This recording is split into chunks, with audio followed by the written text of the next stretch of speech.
Tradicionalmente, cuando llegan las elecciones, el Nuevo Día elabora una agenda que tiene que relacionada con los candidatos. Ese programa se llama Tolima Vota Bien y tiene un componente pedagógico, tiene un componente informativo y alrededor de ese programa está el Nuevo Día, la Universidad de Ibagué, la Cámara de Comercio, los gremios, las otras universidades, Uniminuto, Cooperativo. Hoy estamos en este programa con un candidato al Senado del Tolima, una persona joven de arraigo muy tolimense, que es Juan Fernando Caicedo Callejas. Juan Fernando, ¿quién eres personal y profesionalmente? Leo, muchas gracias por invitarme a este importante programa, esta importante iniciativa que ustedes desde el Nuevo Día están implementando. Me da mucha, no sé si entre alegría y nostalgia estar acá, porque como te lo comentaba ahorita antes, yo desde chiquito me crié leyendo el Nuevo Día. Me levantaba todas las mañanas a leer el Nuevo Día apenas antes de bañarme para irme a estudiar, casi como 5:30 de la mañana. Es un honor para nosotros. Entonces imagínate uno desde chiquito crecer con un periódico, con el diario y bueno, y ahora estar acá, de verdad que es un honor. Pues yo te cuento, yo soy un joven de 32 años, ibaguereño, nacido acá, estudié en varios colegios, finalmente me gradué del colegio inglés. Como muchos jóvenes ibaguereños, pues nos fuimos a Bogotá a estudiar ahí la universidad, pero nunca perdimos ese arraigo con Ibagué. Yo creo que yo venía todos los fines de semana a Ibagué y de hecho yo volví a Ibagué en la pandemia, me vine a vivir otra vez acá a Ibagué de lleno, porque antes era, digamos, unos días en Bogotá, otros días en Ibagué, pero desde la pandemia estuve muy de lleno acá en Ibagué, viviendo acá, y después volví un rato a Bogotá, pero más a hacer mis estudios. Entonces hice primero una especialización en negociación en la Universidad de los Andes y luego la maestría en gerencia estratégica también de la Universidad de los Andes. Y he trabajado toda mi vida laboral, pues que no es muy larga, 10 años, porque como te lo dije, 32 años tengo yo, soy el más joven de la lista del Centro Democrático. En esos 10 años he tenido 2 trabajos nomás. Primero fui asesor en el equipo legislativo Álvaro Uribe Vélez y ahí me enfocaba mucho en lo técnico. Era trabajando en los proyectos de ley, trabajando en los debates, trabajando en las proposiciones, en cómo modificamos ciertos proyectos para que sí sirvan, revisando los que no sirven, etc. Y luego trabajé como director político del partido a nivel nacional. Ya pasé de lo técnico a lo político, eso ya era más de organización política, empezar a organizar todo el partido desde sus bases hasta arriba, organizar las listas de ediles, de concejales, de diputados, de representantes y de senadores y estar organizando el partido, porque un partido de opinión, aun cuando es de opinión, si no tiene una buena organización nunca se logra materializar esa opinión en las urnas. Entonces se queda uno con que la gente lo quiera, pero con muy poquitos votos. ¿Y cómo tomas la decisión de meterte en la vida electoral? Una persona joven que seguro va a traer muchísimas ideas al Centro Democrático, pero ¿cómo tomas esa decisión? ¿Qué te motiva? Sí, vea que yo al principio decía, no, yo no quiero hacerlo, no me mataba, no me llenaba. Pero cada vez más me empezó a surgir una gran preocupación que se me acrecenta con este gobierno. Este gobierno, pues, yo creo que todos los colombianos lo sufren a diario. No vale mucho la pena ahondar en eso, creo que no es el escenario ni el propósito de este programa. Pero a partir de ahí sí se me empieza a ahondar la preocupación de para dónde va el país, del rumbo que va tomando. Y creo que las soluciones que se proyectan desde el Senado y desde la Cámara no eran las ideales. Y creo que no están acomodadas a lo que nosotros estamos viviendo hoy.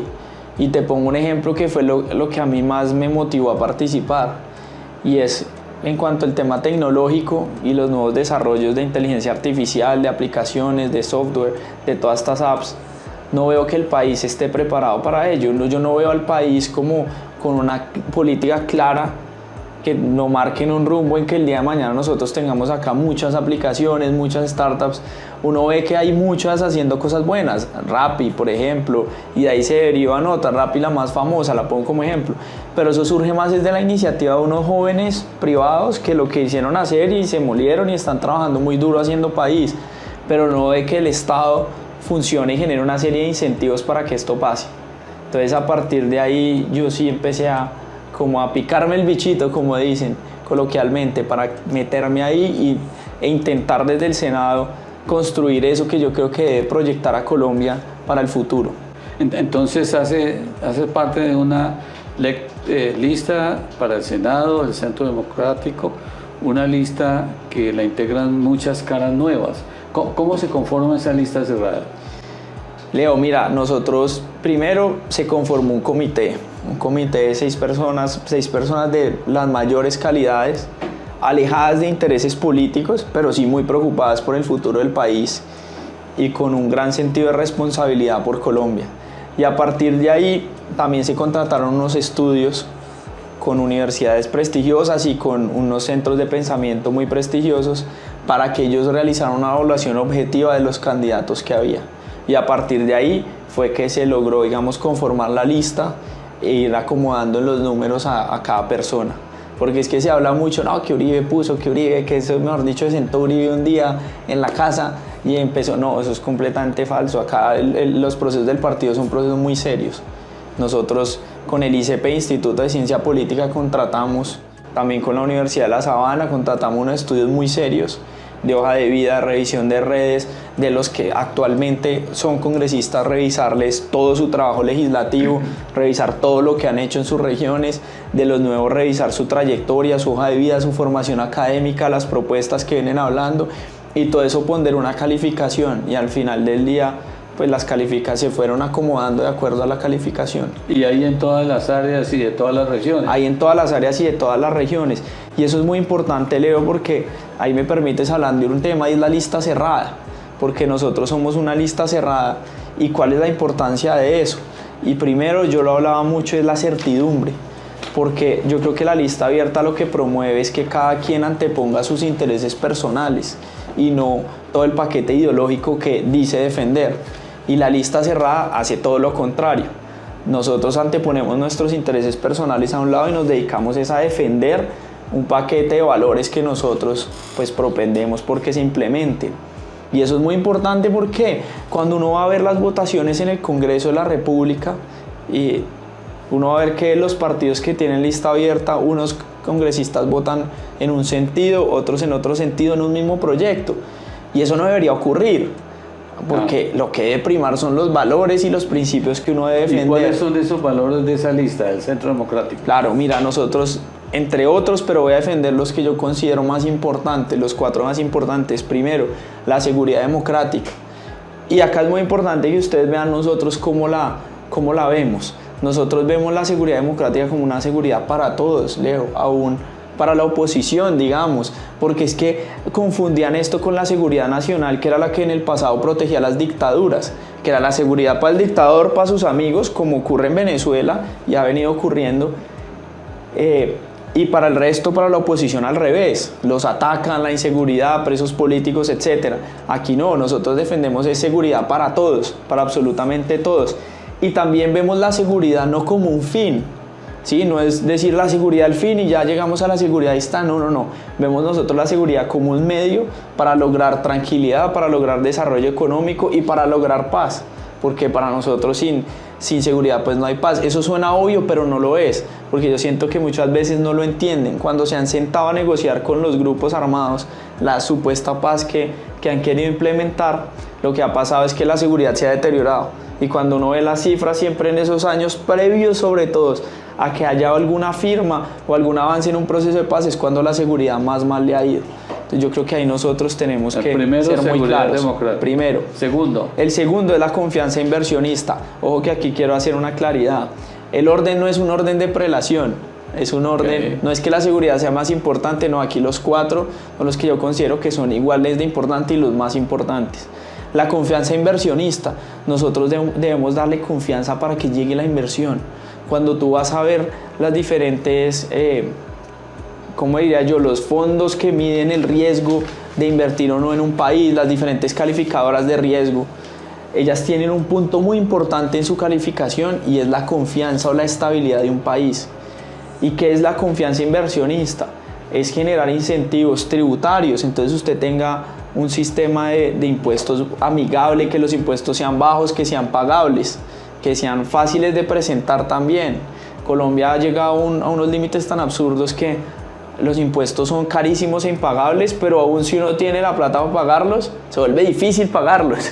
Correcto. Es como, venga, le quiero pagar al Estado y no, venga, yo le hago todo lo imposible para que usted me pague. Y entonces ahí vienen sanciones y vienen 10.000 cosas que hacen muy difícil la inversión. Pero también, no solo en lo tributario, sino desde el punto de vista regulatorio. Colombia, cuando uno va a ver los índices de competitividad o el Doing Business que sacaba el Banco Mundial, en Colombia es muy engorroso hacer un negocio. Entonces ellos medían como, digamos, el número de días que se tardan en sacar una licencia para construir, meses, y arranque usted para allá, cuando uno va a ver que en otros países eso es un tema de días. Correcto. Y eso es un tema que nosotros pues queremos propender, pero ojo que acá viene un punto y me lleva al tercer valor importante, que es la cohesión social. Para nosotros tampoco la confianza inversionista es un fin, ¿sí? No es que Correcto. El fin sea enriquecer a los empresarios y ya no. El fin es un medio para lograr el gran fin, que es la superación de la pobreza. Nosotros no defendemos solamente una confianza inversionista solamente por la confianza inversionista, sino porque es un medio de superación de pobreza, es un medio de generación de empleo con estabilidad, con formalización. Es un medio para nosotros lograr desarrollo económico, tener mayor recaudo para dar subsidios donde se necesite. Y nuestra cohesión social viene de ahí. Nosotros vemos los subsidios en su gran mayoría no como un fin tampoco, ni como un medio para que la gente se sienta como una tranquilidad que lo lleve a no querer avanzar, sino como un incentivo. Uno le da un subsidio como un incentivo es para que avancen. Y te quiero poner un ejemplo para aterrizarlo. Yo lo hablaba en el tema de los jóvenes, que nosotros queremos que los jóvenes se capaciten en unas áreas específicas y mientras se estén capacitando darles un subsidio de conectividad y manutención para que ellos no tengan que estar pensando en mientras estudio me toca también salir a rebuscarme porque tengo que llegar a la casa a pagar el arriendo, aportar para el mercado, aportar para los servicios, o porque veo a mi mamá que está sin trabajo y se está muriendo de hambre. No, yo tengo que llegar. Y muchos futuros se ven truncados por eso, porque los jóvenes o no se concentran muy bien en su estudio porque tienen todos estos problemas en la casa y tienen además que llegar a trabajar, o porque además dicen, no, vea, si usted me lo regale, se lo agradezco en el alma, pero no puedo, tengo que salir al rebusque. Y uno ve ahí miles y miles de talentos de jóvenes colombianos, talentosos en muchas áreas, y hasta ahí les llegó la carrera. Colombia se está perdiendo. Eso es un ejemplo de cómo nosotros utilizamos los subsidios. Pero también hay subsidios, y esta discusión la tenía con un amigo, que deben tener vocación de permanencia. Y te voy a hablar del subsidio del adulto mayor. Cuando ya un adulto mayor ha pasado gran parte de su vida, digamos que ya le ha dado al país y ya le ha aportado a la sociedad lo que en su gran mayoría tiene que aportarle, pero cuando también eso está combinado de un tema es que uno ve las nuevas tecnologías y el nuevo desarrollo del mundo, y estos adultos mayores desafortunadamente no se capacitaron para eso, no tienen las herramientas ni las habilidades para insertarse en ese mundo laboral, pues hombre, uno sí tiene que tener una conciencia social y darles un subsidio a ellos, porque uno tampoco puede dejar a un país que deje morir a su gente o que deje a su gente sumida en la pobreza sin por lo menos intentar hacer algo, un país que está condenado. Correcto. Y te digo la cuarta. La cuarta es el Estado, yo lo llamo Estado eficiente. Muchos de mi partido lo llaman el Estado austero. Yo lo llamo Estado eficiente. ¿Por qué? Porque es combinar el ahorro del Estado. Le he venido estudiando mucho eso de pasar de 19 a 11 ministerios. Yo hablaba, y si quieres te hablo aquí rápidamente de cuáles. Uno debería eliminar el Ministerio de la Igualdad porque uno ya tiene el DPS. Correcto. Y uno debería fusionar el Ministerio de Ambiente, el de Agricultura y el de Minería. Son líneas que van concatenadas, porque cuando tú ves, por ejemplo, tú vas a sacar una licencia minera y tú tienes que ir a la Agencia Nacional de Minerías, que está sobre el Ministerio de Minas, pero también necesitas la ambiental, que está sobre el Ministerio de Ambiente, y muchas veces esto está relacionado también con temas de agro, porque en ciertas zonas de minería hay temas agrícolas, y todos van encadenados. Para que el Estado sea más eficiente y ahorre más, nosotros necesitamos unir eso, unir también el de Interior y de Justicia. Nosotros ahí propendemos por unirlos, porque al final manejan mucho el tema político y el relacionamiento con las altas cortes, y unir también el de Deporte, Cultura y Educación, porque todo va encadenado. Si tú estás dándole educación a un joven, hombre, pues qué bueno que uno lo pueda insertar también en los temas culturales y deportivos. Y ahí nos vamos ahorrando unos recursos, porque este estado está gigantesco. Pero lo más grave es que lo más grave no es tener un presupuesto abultado. Lo grave es tener un presupuesto abultado en gastos de funcionamiento, porque si tú me dices, no, yo tengo un presupuesto gigantesco, pero la gran mayoría se está yendo a inversión, pues qué bueno, excelente, porque esto está jalonando la economía, está jalonando empleos, está ayudando a que nosotros salgamos de la pobreza. Pero cuando uno va a ver que el 80% del presupuesto se está yendo a gastos de funcionamiento y deuda, pues uno ahí dice, el país no tiene cómo avanzar, el país no tiene cómo avanzar. Entonces nosotros necesitamos generar un gran ahorro, una gran masa de ahorro ahí para poder invertir en muchos programas sociales y en muchos otros programas que generen desarrollo. Y lo combino con otro punto para que sea estado eficiente que yo había hablado, y es el tema de los trámites. Hoy con la inteligencia artificial nosotros podríamos ahorrarnos miles y miles de trámites o hacerlos mucho más rápidos. Y aquí yo pongo un ejemplo. Y espero que muchas personas no se sientan aludidas, pero yo en lo personal creo que las secretarías de tránsito no deberían existir como los entes gigantescos que hoy existen.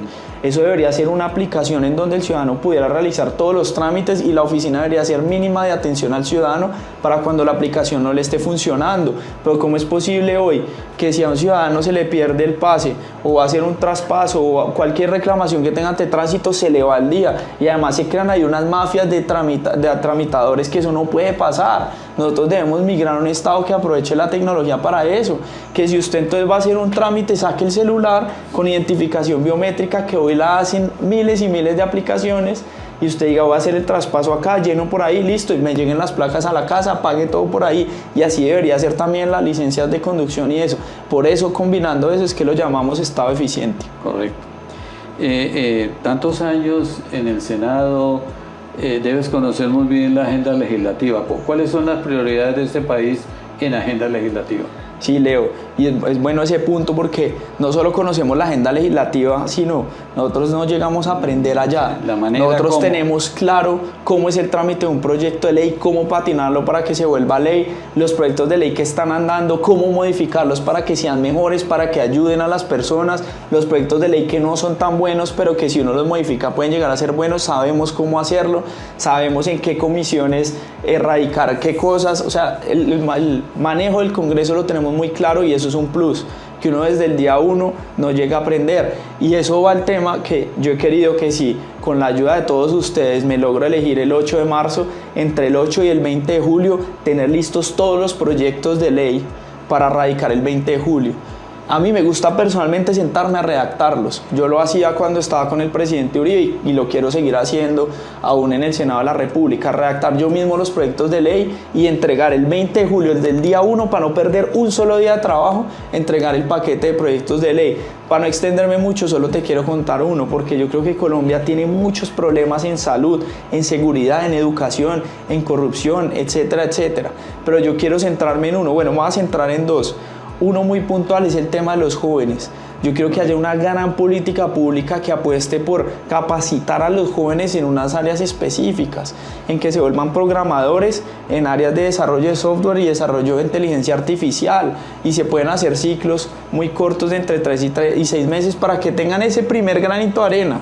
Yo hablaba con los de Rappi y me decían, vea, un joven con cero experiencia, cero, pero que tenga el curso mínimo de habilidad, yo hoy le estoy pagando entre 6 y 8 millones de pesos mensuales. Imagínate un joven de barrio estrato 1, de estrato 2, que uno en 6 meses, mientras le da el subsidio para que estudie, le da esa capacitación, y uno hace el puente con Rappi para que Rappi lo contrate, y al cabo de 6 meses esté ganando entre 6 y 8 millones, eso sí es cambiarle la vida, porque además es formal, es un trabajo completamente formal, y le estamos dando una buena proyección de cara al futuro. Esa es mi primera propuesta, esa gran revolución educativa, pero que termine en el trabajo. Correcto. Porque mira, las cifras muestran que hoy en Colombia hay un déficit de 167.000 personas capacitadas en esas áreas, y en el mundo 6 millones. Y a mí me gusta enfocarme en la cifra mundial, porque son trabajos que en su gran mayoría se pueden hacer remotos. Desde acá, desde Ibagué, yo puedo trabajar para Facebook en Estados Unidos, puedo trabajar para las empresas en Europa, en Asia, etc. Entonces yo creo que eso es muy clave, y ahí podemos nosotros acceder a un mercado grande, pero además generar un ecosistema muy bonito. Y es que si tenemos, haz de cuenta, 10.000 jóvenes ibaguereños que al cabo de un año sepan programar y sean muy cracks en eso, nosotros también podemos nosotros mismos hacer las aplicaciones. Es que esto en el principio una startup no necesita mucha inversión. Cuando uno ve la historia de WhatsApp que fue creada en un garaje de una casa, o Facebook que fue creado en un dormitorio universitario, y lo único que tenían unos jóvenes con buenas ideas y con la capacidad, con el conocimiento de volver la realidad, tecnológicamente hablando. Nosotros necesitamos eso acá, y eso sí puede volver a Ibagué en una ciudad con una dinámica mucho más chévere. Pero además, si tú dices, voy a tener solamente, vayámonos a una cifra pequeña, 1000 jóvenes ibaguereños que estén dotados en estas capacidades y que estén trabajando con diferentes empresas a nivel mundial y se estén ganando entre 6 y 8 millones de pesos. Estamos hablando de 6.000 millones que le van a entrar a la economía, 6.000 millones mensuales que le van a entrar acá. Y si tú vas a ver de factor prestacional, etcétera, etcétera, podemos hablar de 100.000 millones de pesos que le van a entrar a la economía ibaguereña. Eso es el poco menos del 10% del presupuesto de Ibagué. ¿Cómo no va a ser bueno eso? Y le vamos a generar una mucho mejor dinámica a este país y a esta ciudad especialmente. Y el segundo punto que para mí va a ser una prioridad es la salud. La salud en Colombia viene completamente destruida. Vimos unos experimentos de estatizar la salud a lo Cuba y a lo Venezuela y no están funcionando. Y no funcionan precisamente porque el Estado no ha funcionado bien en ese sector. Mira, cuando uno va a ver los hospitales que más mal atienden, los que no les pagan a los médicos, donde hay más casos de corrupción, donde uno va a ver que la planta de personal se vuelve 80% personal administrativo y 20% personal humano en salud, pues eso no tiene ningún sentido, y es porque se la roban, y todas son las estatales, todos son los hospitales públicos. Nosotros lo que tenemos que hacer es abrir esto para que pueda entrar inversión privada. Ojo, no estoy diciendo que dejarlo 100% privado, pero hay que promover la competencia. Hay un tema muy importante, que el paciente, que los usuarios podamos escoger a dónde vamos. Es que hoy si a nosotros nos dejan una salud 100% estatal, yo quedo sometido es casi que al amigo político de turno, porque si yo llamo a pedir una cita y no me la van a dar, ¿yo a quién tengo que llamar? Al político, porque es solamente papá Estado el que me está asegurando. Yo por lo menos en una EPS, si la EPS no me está atendiendo, yo puedo salirme y meterme a otra. Y esos trámites hay que facilitarlos también para que la gente pueda entender eso más fácil y el tránsito de una EPS a otra sea mucho más fácil. Y nosotros haciendo eso vamos a generar una dinámica de competencia buena. Pero la propuesta puntual es, y tú puedes tener más conocimiento de esto porque viene un poquito del tema de educación. Y es, ustedes en el tema educativo tenían la acreditación de alta calidad para las universidades, que yo creo que tú avanzaste mucho en la Universidad de Ibagué en pro de ello. Nosotros queremos otorgar algo así para las EPS, pero que venga derivada de la atención al usuario y de una calificación del usuario. Y que si las EPS no cuentan con esa acreditación, el suministro de dinero, el flujo que se les paga por la UPC, se les acorte muy poquito a sus mínimos justos. Y así les vamos a apretar, venga, es que la atención, el centro debe ser el paciente, el centro del sistema de salud y la prioridad de las EPS debe ser la atención al paciente, no la satisfacción de unos burócratas que llegan a revisar unos estados financieros a decir que todo está bien y la EPS en libros y en el papel están hermosas, pero no va a ver que los pacientes no lo atienden, se están muriendo porque no les dan los tratamientos y no les dan los medicamentos. Sería un sistema maravilloso porque la acreditación institucional en educación no reconoce la buena calidad, sino reconoce la excelencia. Exacto. No es solo ser bueno, sino ser excelente. Tal cual. Y si un sistema de reconocimiento para el sistema de salud que esté conectado a recursos, más recursos a que sea, eso sería maravilloso. Eso sería maravilloso. Has recorrido el Tolima en estas semanas, has hablado con mucha gente. ¿Qué identifica como las prioridades y los retos del Tolima, de Ibagué? ¿Qué es lo que la gente te ha dicho? Leo, pues los retos son muchos. Entonces uno va a ver que la inseguridad, los parques y las zonas aledañas a los colegios y los barrios desbordados en microtráfico, unas pandillas y unas bandas criminales que se la pasan envenenando a nuestra juventud y generando violencia, vendiendo drogas en las calles. Pero hay un punto que a mí me parece muy grave y es que no hay agua. Vamos a ver, hay unas zonas del departamento que no tienen agua. Y yo les preguntaba en muchos municipios, venga, ¿y cuántas horas tienen al día? ¿Al día? A la semana, si nos va bien, tenemos 1 o 2 horas de suministro de agua. Y eso es increíble que nosotros en pleno siglo XXI no tengamos eso solucionado. Pero se vuelve más increíble aún si uno va a ver que en los últimos 20 años el presupuesto del Tolima y de Ibagué suman casi 50 billones de pesos. Entonces, ¿qué han hecho con esos 50 billones de pesos? Correcto. Y la gente sin agua. Eso a mí me ha parecido increíble y yo sí me quiero volver un abanderado en esos temas principales. Porque es que yo creo que el Estado se creó fue para eso. Uno de los motivos por los que nació el Estado era para brindar las condiciones mínimas para que nosotros los seres humanos y los ciudadanos pudiéramos vivir relativamente con las comodidades básicas, pero ni siquiera lo está haciendo el Estado en este punto cuando uno va a ver que no hay agua. Y es que el agua es completamente esencial. A mí en serio me cuesta creer eso y eso sí me ha generado mucha indignación y me voy a volver un abanderado de eso. Correcto. Agua. Los temas de la agricultura. En el sector de la agrícola. En el sector agro estamos viendo una crisis muy grande porque si bien el agro es muy amplio, el agro tiene diferentes cultivos, diferentes productos y cada producto, cada cultivo tiene su problema particular y su solución particular. El Tolima es preponderantemente arrocero y el tema del arroz sí los ha tenido a ellos muy complejos, pero acá vienen diferentes eslabones de la cadena, entonces uno va a hablar con el cultivador y tiene un problema. Por ejemplo, la tasa del uso del agua está muy costosa. Ibagué y el Tolima es la más costosa de Colombia. Cuando uno va a ver que en los llanos generalmente el 90% es secano y el poquito que es con riego están pagando entre alrededor 100 y 150 mil pesos por hectárea por ese riego. Y en cambio venimos al Tolima y ya superaron los 700 mil pesos. Nuestro arroz no es competitivo, nuestros precios no son competitivos. Y eso está llevando a la quiebra a nuestros agricultores y eso hay que cuidarlo mucho.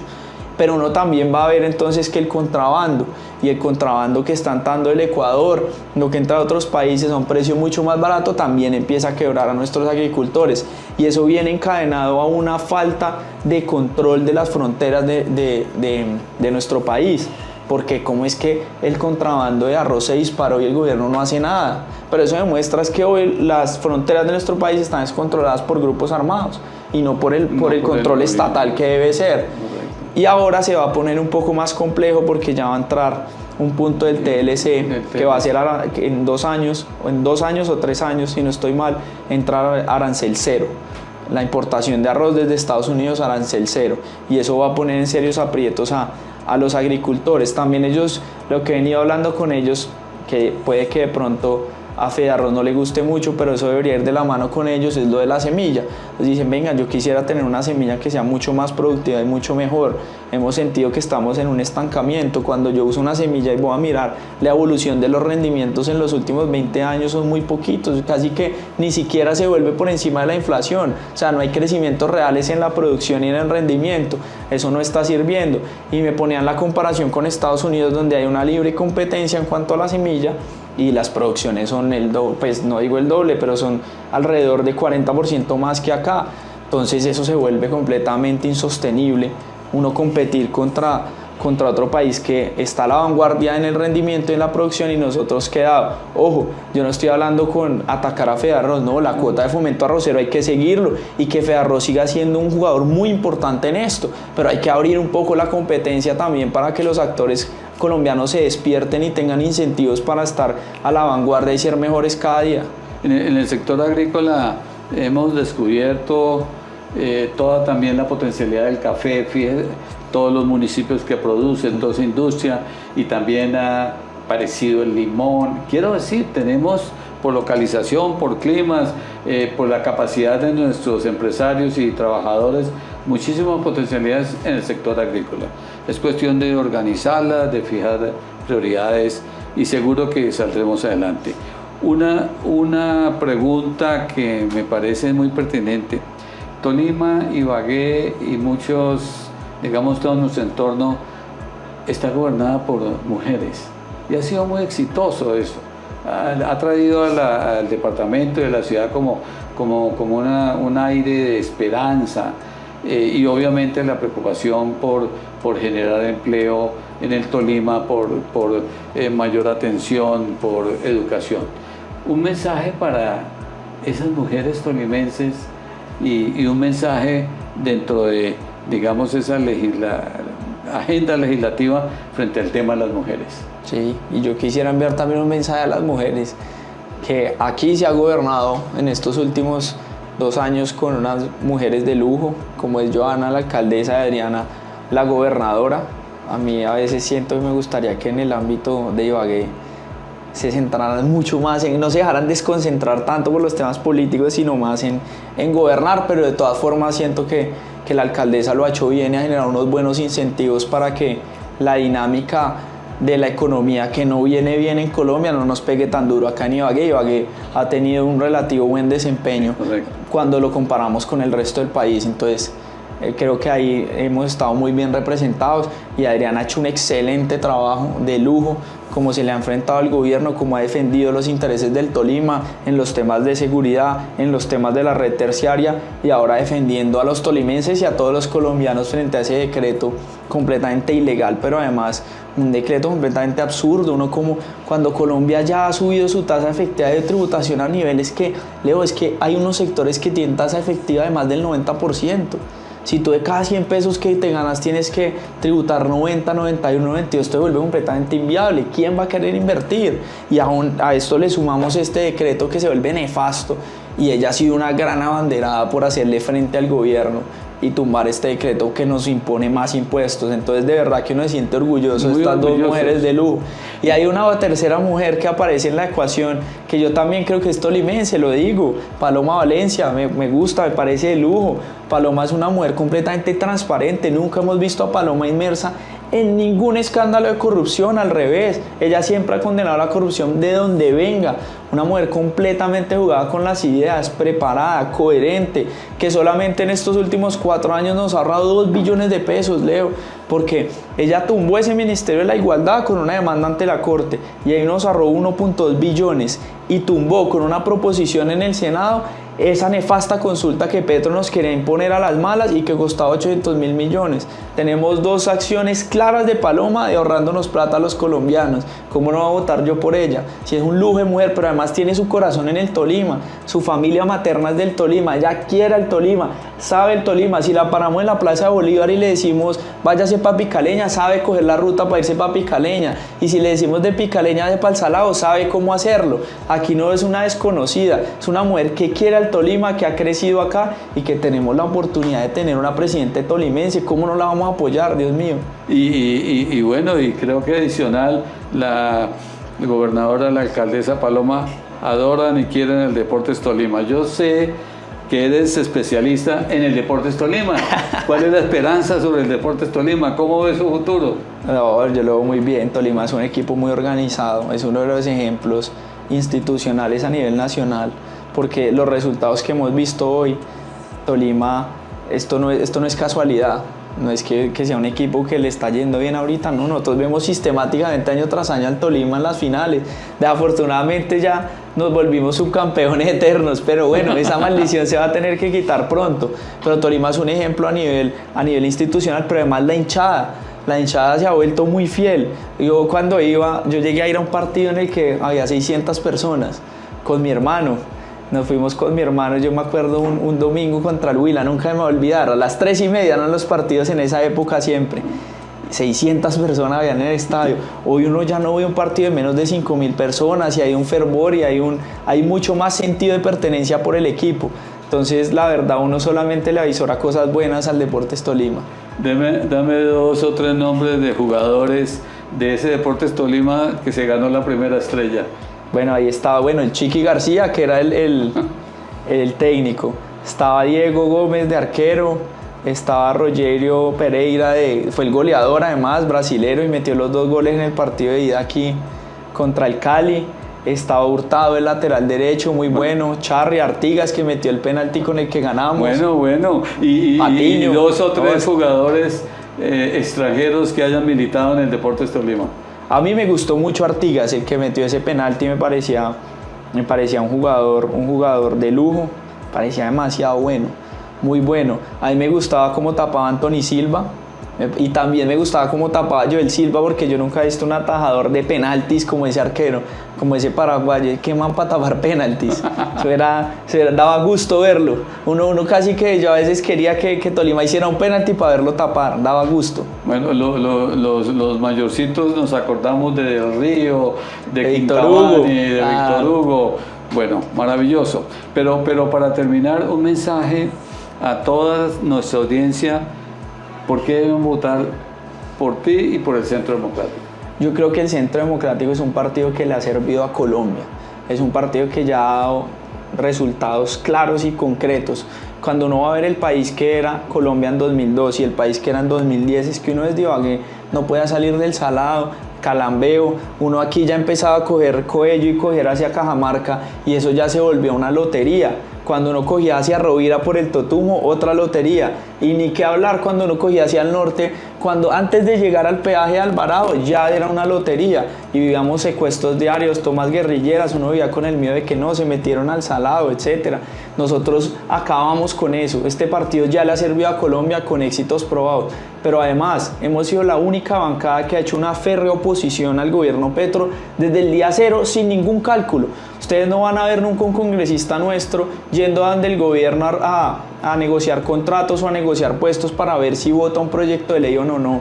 Nosotros somos muy claros y por eso la importancia de la lista cerrada, que ustedes van a tener la certidumbre de cómo actuamos nosotros ante determinados proyectos de ley que haya o ante determinadas situaciones que se presenten en el país. Yo creo que el país debe aprender y debe acostumbrarse a que su político actúe de cara al sistema de valores que defiende y no de cara al gobernante de turno, a los negocios y a los contratos de turno. Y este partido ha dado ejemplo de ello. Y por eso yo creo que es muy importante que nos ayude. Pero además no nos hemos quedado en la oposición, hemos presentado una serie de alternativas en los diferentes sectores para que Colombia avance, lo que nosotros creemos que funciona y que estamos seguros que funciona, para que Colombia se desarrolle, supere pobreza, vuelva a tener seguridad y sobre todo que se proyecte para el futuro. Es muy importante eso. Entonces apóyennos por favor con su voto este 8 de marzo, marcando el logo del Centro Democrático en el Senado. La lista es cerrada, ustedes no van a encontrar ningún número, solamente el logo. Pero también ayúdenos en Cámara, porque es que esto se queda cojo si sacamos muchos senadores y muy pocas cámaras. Hoy el gobierno, como hemos visto, todo lo que saca en Cámara, la Cámara es casi que una notaria del gobierno Petro. Todo allá pasa sin debate, todo allá pasa sin ninguna modificación, sin ningún estudio, allá tiene unas mayorías completamente abultadas. Nosotros necesitamos volver a recuperar el Congreso y el Congreso es Senado y Cámara. Por eso también la Cámara, por favor, ayúdenos votando este 8 de marzo por la Cámara de Representantes, por el Centro Democrático. Esa lista sí es abierta, si tienen algún candidato de su preferencia marquen el número, si no, solamente también pueden marcar el logo y ya.